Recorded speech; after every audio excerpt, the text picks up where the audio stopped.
আসসালামু আলাইকুম।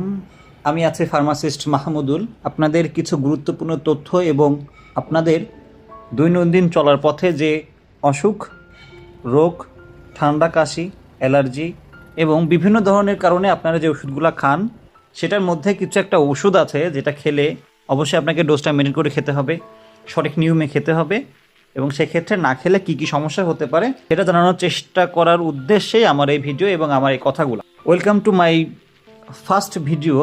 যদি আপনাদের কাছে ভিডিওটা ভালো লাগে অনুগ্রহপূর্বক সাপোর্ট করার চেষ্টা করবেন ইনশাআল্লাহ, এবং যে তথ্যগুলো দিব সেগুলো যদি আপনাদের হেল্পফুল মনে হয় তাহলে নিজে একটু উপকৃত হবেন এবং অন্য কেউ আপনার আশেপাশে যারা আছে একটু তাদেরকেও উপকৃত হওয়ার উদ্দেশ্যে ভিডিওটা একটু শেয়ার করুন। আসেন আমরা শুরু করি। জীবনে চলতে আমরা অনেক সময় অনেকভাবে অনেক কারণবশত নিজের ভুল বা অজানা কোনো কারণে আমরা অসুস্থ হয়ে থাকি, এবং যে অসুখগুলো আমাদের শরীরে বাসা বাঁধে তার 95% অসুখই হচ্ছে অজানা কারণে। যে 95% অসুখই হয় অজানা কারণে, যেগুলোর কোনো নির্দিষ্ট কোনো কারণ নাই, এমনি এমনি অটোমেটিক্যালি কিভাবে আসবে সেটার সঠিক ব্যাখ্যাও নাই।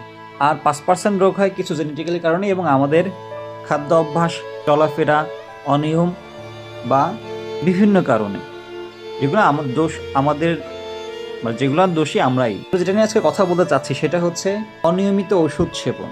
আমরা অনেক সময় ঠান্ডা, কাশি, জ্বর এগুলোতে বেশি আক্রান্ত হলেই আমরা বিভিন্ন রকমের ওষুধপত্র বাড়ির পাশে যে ফার্মেসিগুলো আছে বা নিজেও ইউটিউব বা ফেসবুক দেখে যতটুকু জানার উপায় আছে সেখান থেকে জেনে সাময়িক কিছু ওষুধ খাই, যেখান থেকে আমরা জানি একটু শেফা দান করে, আল্লাহ জানি আমাদের মাফ করে, সুস্থতা দান করে। সেক্ষেত্রে আমরা ভুলবশত অনেক সময় অ্যান্টিবায়োটিক খেয়ে বসি, বা আমরা অনেকেই কাজে ব্যস্ত, সবাই সবার কাজের ব্যস্ততা নিয়ে আছে। সুস্থ হতে হবে, সুস্থ না হলে অফিসে যাব কিভাবে, সুস্থ না হলে পরিবারকে দেখব কিভাবে, সুস্থ না হলে রান্না বান্না করব কিভাবে।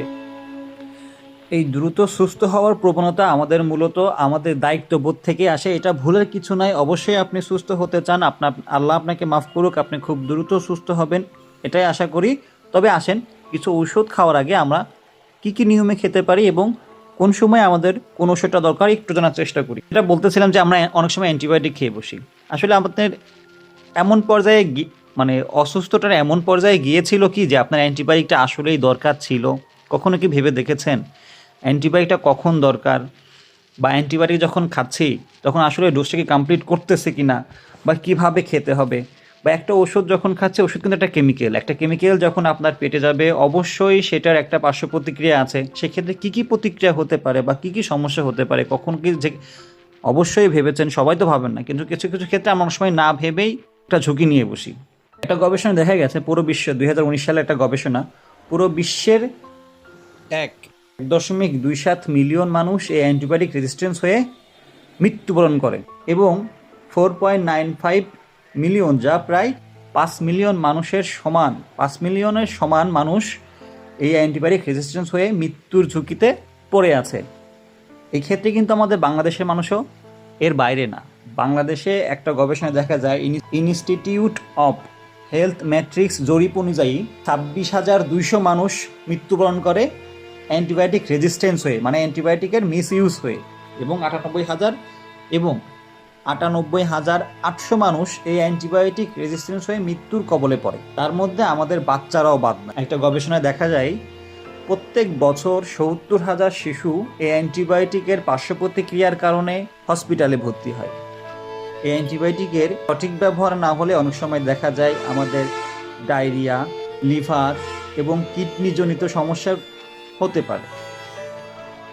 শিশুদের কিডনিজনিত সমস্যা ছাড়াও আরও অনেক রকম ওষুধ চলাকালীন সময়ে অন্যান্য ওষুধের পার্শ্ব প্রতিক্রিয়ার জন্য অ্যালার্জিক প্রতিক্রিয়া ঘটতে পারে, এমনকি মৃত্যুর ঝুঁকিতেও পড়তে পারে। সাধারণত ব্যাকটেরিয়া এবং ভাইরাস এর আক্রমণে আমরা রোগে আক্রান্ত হই। কী কী সময় অ্যান্টিবায়োটিক সাধারণত আমাদের প্রয়োজন, আসেন একটু জানার চেষ্টা করি। ব্যাকটেরিয়া আর ভাইরাস, এর মধ্যে ব্যাকটেরিয়াল অ্যাটাক যেগুলো আমাদের সাধারণত যেগুলো কমন হয় সেগুলো বলি। স্ট্রেপ থ্রোট, গলার মধ্যে ইনফেকশন, হোপিং কাশি, ইউটিআই, ইউরিনারি ট্র্যাক্ট ইনফেকশন, বা প্রস্রাবের যে আমাদের কষ্ট হয়, প্রস্রাবের রাস্তায় ইনফেকশন হওয়া, এসব ক্ষেত্রে অবশ্যই আমাদের অ্যান্টিবায়োটিক দরকার। এবং কী কী অ্যান্টিবায়োটিক দরকার আপনার রোগ নির্ণয় করে বা আপনার রোগের মাত্রা নির্ণয় করে সেটা অ্যাপ্লাই করতে হবে। কিছু ইনফেকশনের ক্ষেত্রে অনেক সময় অ্যান্টিবায়োটিক দরকার হয় এবং কিছু কিছু কিছু সময় দরকার হয় না। সেগুলোর মধ্যে হচ্ছে কানে ইনফেকশন আছে, ইয়ার infection, test cold, common cold একটা আছে। টেস্ট কোল্ডটা কী পর্যায়ে আছে অবশ্যই দেখতে হবে, তারপরে দেখতে হবে যে অ্যান্টিবায়োটিক দরকার আছে কি না। এবং সাইনাস ইনফেকশন, যাদের নাকে সমস্যা থাকে, নিঃশ্বাস নিতে সমস্যা থাকে, শ্বাসকষ্ট হয় অনেক সময় নাকের জন্য, সেই সব ক্ষেত্রে। এবং সাধারণত যেসব ক্ষেত্রে আমাদের অ্যান্টিবায়োটিক প্রয়োজন নাই সেটা হচ্ছে ফ্লু, মানে কমন ঠান্ডা, কাশি, জ্বর। তারপরে আছে কমন কোল্ড, তারপর অনেক সময় আমাদের শরীরে আঘাতপ্রাপ্ত হয়ে রক্ত জমাট হয়ে কালশিরা পড়ে যায়, সেই ক্ষেত্রে এইসব ক্ষেত্রে অ্যান্টিবায়োটিক দরকার নেই। সর্দি, কাশি, গলা ব্যথা, সাধারণ জ্বর, ইনফ্লুয়েঞ্জা, ফ্লু ভাইরাস দ্বারা সৃষ্ট, যা অ্যান্টিবায়োটিকগুলো মেরে ফেলে না। মানে আমাদের শরীরে যে ঠান্ডা, কাশি, ফ্লু যেগুলো হয় সেগুলোতে অ্যান্টিবায়োটিক মেরে ফেলতে পারে না। এবং অ্যান্টিবায়োটিক এই ফ্লুর বিরুদ্ধে মানে এটাকে বন্ধ রাখবে সেটাও করতে পারে না। একমাত্র চিকিৎসা হচ্ছে যথেষ্ট পরিমাণে রেস্ট এবং সময় দেওয়া। তবে শিশুদের ক্ষেত্রে সেটা সাথে একটু সময় লাগতে পারে, যেমন 10 থেকে 14 দিনের মধ্যে লক্ষণগুলো আস্তে আস্তে উন্নতি হতে থাকবে। বড়দের ক্ষেত্রে সেটা 7 থেকে 10 দিন হতে পারে। সাধারণত 3 থেকে 5 দিন ধরা হয়। এর মধ্যে ওষুধ, যে কমন ওষুধগুলো আছে, জ্বর থাকলে প্যারাসিটামল, ঠান্ডা কাছে কিছু অ্যান্টিহিস্টামিন, কমন অ্যান্টিহিস্টামিন যেগুলো আছে সেইগুলো খেতে। আসুন জানি এতক্ষণ যে অ্যান্টিবায়োটিক নিয়ে কথা বলে যাচ্ছিলাম, অ্যান্টিবায়োটিক করতেছে, আসলে অ্যান্টিবায়োটিকটা কী এবং রেজিস্ট্যান্সটা কী। অ্যান্টিবায়োটিক হচ্ছে আমাদের শরীরে যখন যে ব্যাকটেরিয়া বা ভাইরাস অ্যাটাক করে সেইগুলা দমন করার জন্য বা সেইগুলা কিল করার জন্য অনেক সময় এক ডক্টর অ্যান্টিবায়োটিক দিয়ে থাকে, যে অ্যান্টিবায়োটিকগুলো গিয়ে আমাদের সেই ব্যাকটেরিয়া ভাইরাসের বিরুদ্ধে কাজ করে এবং সেই ব্যাকটেরিয়া ভাইরাসগুলোকে আস্তে আস্তে মেরে ফেলে এবং আমাদের শরীর থেকে সেই ব্যাকটেরিয়া ভাইরাস মেরে অসুখ থেকে সুস্থ হওয়ার একটা উসিলা হিসেবে কাজ করে। আর এই অ্যান্টিবায়োটিকগুলো অনেক সময়ই আমরা মিসইউজ করে ফেলি, প্রয়োজনের বাইরেও আমরা অনেক সময় অ্যান্টিবায়োটিক খেয়ে ফেলি, যেইগুলা আমাদের মৃত্যুরও ঝুঁকি হতে পারে। কেননা ধরেন আপনার একটা ঠান্ডা বা কাশি বা আপনি জ্বরে 2 দিন ধরে অসুস্থ বা 1 দিন ধরে অসুস্থ, আপনার অফিস আছে, আপনার বাসায় কাজ আছে, বা আপনি একটা দায়িত্ববান মানুষ, আপনাকে একটা দায়িত্ব পালন করতে হয়, সেক্ষেত্রে আপনার মাথায় তখন থাকবে যে আমি কিভাবে দ্রুত সুস্থতা দান বা দ্রুত কিভাবে সুস্থ হবে এবং আমার কাজগুলো আমি, সেক্ষেত্রে আমরা অনেক সময় প্যারাসিটামলের সাথে বলি ভাই আমাকে একটা অ্যান্টিবায়োটিক দেন যাতে আমি দ্রুত সুস্থ হতে পারি বা আমি আমার কাজের সঠিকভাবে করতে পারি। একটু দ্রুত সুস্থ হলে তখন আমি সেই কাজগুলো করতে পারবো, একটু আমাকে অ্যান্টিবায়োটিক দেন। হ্যাঁ, অ্যান্টিবায়োটিক দেবে, ঠিক আছে, কিন্তু আসলে কি আপনার অ্যান্টিবায়োটিক দরকার ছিল? বা অ্যান্টিবায়োটিক যখন দিলই, আপনার জ্বরের জন্য অ্যান্টিবায়োটিক খাচ্ছেন, সাপোজ অ্যাজিথ্রোমাইসিনই খাচ্ছেন, অ্যাজিথ্রোমাইসিনের ডোজ হচ্ছে মিনিমাম 5টা। তো আপনি 2 দিন খাইছেন, আলহামদুলিল্লাহ 2 দিন পরে আপনার জ্বর নাই, ঠান্ডা কাশিটাও কম, সেক্ষেত্রে আপনি আর অ্যান্টিবায়োটিকটা নিলেন না। সেক্ষেত্রে কি হবে, আপনার শরীরে যে ব্যাকটেরিয়া বা ভাইরাস ছিল সেটা সেই অ্যান্টিবায়োটিকের বিরুদ্ধে নিজেকে জেনেটিক্যালি তৈরি করে ফেলবে এবং আপনার ওই অ্যান্টিবায়োটিকের বিরুদ্ধে নিজেকে ফাইট করার জন্য তৈরি করে ফেলবে। পরবর্তীতে আপনি যখন এই ডোজটা কন্টিনিউ না করে 2 দিনের মাথায় অ্যান্টিবায়োটিকটা বাদ দিয়ে দিবেন, 5 দিন না খেয়ে, তখন পরবর্তীতে আল্লাহ না করুক 1 মাস 2 মাস পরে যখন আবার অসুস্থ হবেন, যদি আপনি অ্যাজিথ্রোমাইসিন প্রিপারেশনটা খান, কখনোই আপনার শরীরে আর ওই ব্যাকটেরিয়াটা বা ওই ভাইরাসটা এই অ্যাজিথ্রোমাইসিনের বিরুদ্ধে কোনোভাবেই দমন হবে না। সেক্ষেত্রে করতে হবে কি, আপনাকে আরেকটা অ্যান্টিবায়োটিকের অ্যাপ্লাই করতে হবে, যেমন সেফিক্সিম আছে, সেফুরক্সিম আছে। সেফিক্সিমে আপনি খাইলেন, সেফিক্সিমের ডোজ হচ্ছে 2 বার করে, অবশ্যই 7 দিন, সর্বনিম্ন 7 দিন, তার বাইরেও প্রয়োজন রোগ অনুযায়ী বেশি হতে পারে। সেক্ষেত্রে আপনি মাত্র 3 দিন খেলেন, খাওয়ার পরে আর অ্যান্টিবায়োটিক খাইলেন না, তখন কি হবে, সেই অ্যান্টিবায়োটিক আপনার ওই একই নিয়মে ভাইরাস বা ব্যাকটেরিয়াটা অ্যান্টিবায়োটিকের বিরুদ্ধে সুন্দরভাবে নিজেকে গ্রোথ করে ফেলবে। সেই অ্যান্টিবায়োটিকটা আপনার শরীরে পরবর্তীতে আর কাজ করবে না। এইভাবে একের পর এক first generation narrow spectrum, second generation, third generation broad spectrum যেগুলা কাজ করবে, বা এগুলো এক সময় জেনারেশন হিসেবে আসে। মোট আমাদের 4th জেনারেশন পর্যন্ত অ্যান্টিবায়োটিক আমাদের বাংলাদেশে পাওয়া যায়।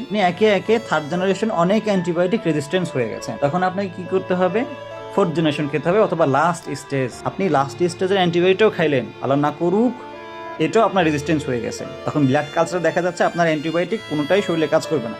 সাপোজ আপনার শরীরে তখন একটা ক্ষত হয়েছে, একটা ঘা হয়েছে, একটা আঘাতপ্রাপ্তের জন্য আপনার ওখানে ইনফেকশন হয়েছে, আপনার ডায়াবেটিস আছে, সেই ক্ষেত্রে আপনার শরীরে কোনো অ্যান্টিবায়োটিক কাজ করবে না এবং সেই ক্ষত থেকে আপনার পুরো শরীরও পচে যেতে পারে এরকম না হোক। অ্যান্টিবায়োটিক রেজিস্ট্যান্ট হয়ে গেলে যখন অ্যান্টিবায়োটিকগুলো কাজ করবে না, তখন হাজার অ্যান্টিবায়োটিকগুলো দিয়েও আপনার শরীরে কোনো প্রকার কাজ করবে না বা ব্যাকটেরিয়া ভাইরাসগুলা কিল হবে না।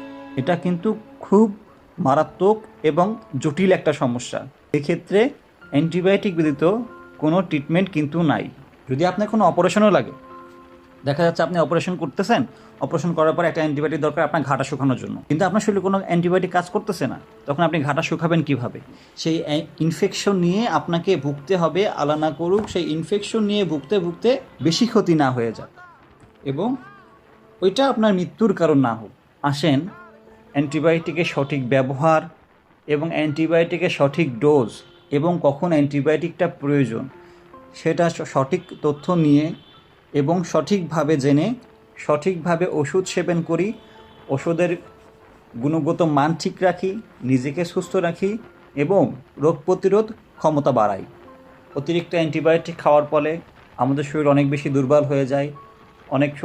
অনেক সময় শরীর যারা দুর্বল থাকেন সেসব শরীরে অ্যান্টিবায়োটিক প্রয়োগের ফলে শরীর দুর্বল, মাথা ঘোরা, বমি বা অতিরিক্ত দুর্বল হয়ে পড়ে, বিছানা থেকে উঠতেও পারে না, মাথা ঘোরায়, দেখা যাচ্ছে শরীর ঝিনঝিন করে। এই সমস্যাগুলোও অনেক সময় হয়ে থাকে। সুতরাং ওষুধ যখন খাবো সঠিক নিয়মে খাবো, পাশে যদি কোনো ডক্টর থাকে তার পরামর্শ অথবা কোনো ফার্মাসিস্ট যিনি অবশ্যই পড়াশোনা করে গ্র্যাজুয়েশন করা আছে বা ওষুধ সম্পর্কে তার ডিপ্লোমা করা আছে, এমন কারোর কাছ থেকে জেনে তারপরে কোনো ওষুধ সেবন করার চেষ্টা করবে ইনশাআল্লাহ। এবং অ্যান্টিবায়োটিক ক্ষেত্রে অবশ্যই আমরা সাবধান হব, আর কোনো অ্যান্টিবায়োটিক আমরা মিসইউজ করব না এবং সঠিক অ্যান্টিবায়োটিকের ব্যবহারের মাধ্যমে আমরা অ্যান্টিবায়োটিকের মিসইউজটা বা অ্যান্টিবায়োটিক যে রেজিস্ট্যান্সের যে সমস্যাটা কমাই আনবো ইনশাআল্লাহ এবং সঠিক নিয়মে ওষুধ সেবন করে দ্রুত সুস্থতা আমরা কামনা করছি। আসেন কিছু অ্যান্টিবায়োটিকের ডোজ জানাই। প্রথমে আছে ফেনক্সোমিথাইল পেনিসিলিন, অ্যান্টিবায়োটিকের প্রথম অ্যান্টিবায়োটিক যেটা এখন আর পাওয়া যায় না, থাক সেটা নিয়ে কথা না বলি। তারপর আছে অ্যামোক্সাসিলিন, যেটা 3 বেলা করে সর্বনিম্ন 7 দিন খেতে হবে। দাঁতের ইনফেকশন, ঠান্ডা, গলা ব্যথা, জ্বরের ক্ষেত্রে খেতে পারেন। তারপরে আছে অ্যাজিথ্রোমাইসিন, ডায়রিয়া সব থেকে বেস্ট কাজ করে ডায়রিয়াতে এবং জ্বরে। ডায়রিয়াতে যদি খুব বেশি ডায়রিয়া হয় সেক্ষেত্রে 2টা ট্যাবলেট প্রথম দিন একসাথে খাবে। সিপ্রোফ্লোক্সাসিলিন 2 বার করে 12 ঘন্টা পর পর 7 দিন খেতে হবে সর্বনিম্ন। সেফিক্সিম 200-400, বয়স এবং রোগ অনুযায়ী 200 mg 400 mg হতে পারে, সেক্ষেত্রে সর্বনিম্ন 7 দিন। এর পাশে আছে সেফুরক্সিমটা খেতে হবে অবশ্যই 2 বার করে সর্বনিম্ন 7 দিন, 250 mg এবং 500 mg হয় এবং ইনজেক্টেবল হয়। ফ্লুক্লোক্সাসিলিন, যেটা সর্বনিম্ন 7 দিন খেতে হবে 4 বেলা করে 6 ঘন্টা পর পর। আমরা করতে পারি কি 6টা 12টা এই নিয়মে খেতে পারি। এছাড়াও কিছু ইনজেক্টেবল আছে সেপ্ট্রিয়াক্সন, এগুলো ডক্টরের পরামর্শ অনুযায়ী অবশ্যই নিতে হবে এবং রোগ অনুযায়ী নিতে হবে। এবং 4th জেনারেশনের যে অ্যান্টিবায়োটিক বলেছিলাম সেপ্টিবিউটেন, যেটা প্রত্যেক 24 ঘন্টায় একবার খেতে হতে পারে। এবং আরেকটা আছে ইনজেক্টেবল মেরুপেনাম, সেটা প্রয়োজন মতো 500 mg 1000 mg হয়। রোগ, অসুখ, বয়স এবং লিঙ্গ অনুযায়ী মাত্রা বাড়তে বা কমতে পারে। এগুলোর ক্ষেত্রে অবশ্যই ডক্টরের পরামর্শ নেবেন। যে কোনো ওষুধ খেতে গেলে যে কোনো বিশেষজ্ঞ, ডক্টর অথবা ফার্মাসিস্ট এদের কাছ থেকে তথ্য নিয়ে সেগুলো সেবন করার চেষ্টা করবেন, সুস্থ থাকার চেষ্টা করবেন, সাবধানে থাকার চেষ্টা করবেন। যদি আমার তথ্যগুলো আপনাদের কোনোভাবে হেল্প হয়ে থাকে বা আপনাদের একটু সচেতনতা বাড়াতে পারে, অনুগ্রহপূর্বক সাপোর্ট করবেন, পাশে থাকবেন এবং সাবস্ক্রাইব করবেন ইনশাআল্লাহ। আসসালামু আলাইকুম। সবার সুস্বাস্থ্য এবং সুসময় কামনা করে আমার ভিডিওটি শেষ করছি। আসসালামু আলাইকুম।